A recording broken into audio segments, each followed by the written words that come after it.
सन 25-26च्या संच मान्यतेच्या आधारे राज्यभर शिक्षकांचं समायोजन प्रक्रिया करण्याचे आदेश शासन स्तरावरून दिलेले आहे आणि त्यानुसार राज्यभर शिक्षकांचं समायोजन होणार आहे। या समायोजन प्रक्रियेमध्ये अनेक प्रकारच्या अनियमितता आहे।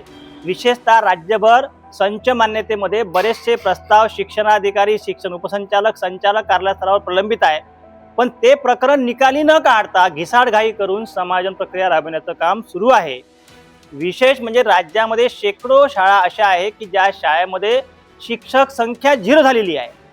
शिक्षकांचं समायोजन तुम्ही कराल, पण त्या गावगाड्यामध्ये गरिबाच्या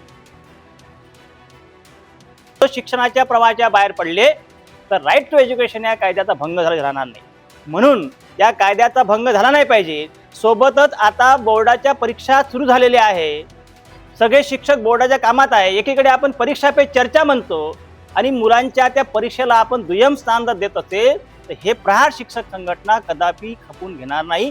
म्हणून आमच्या मागण्याचा ह्या जे सूचना आम्ही केलेल्या शासनाकडे तेच निवेदन आम्ही आज देतो आहे आणि आमच्या ज्या मागण्या जे काय आम्ही सूचना केलेल्या आहे या सूचनाचं जर पालन झालं नाही तर प्रहार शिक्षक संघटना राज्यभर या समायोजन प्रक्रियेवरती बहिष्कार टाकल्याशिवाय राहणार नाही।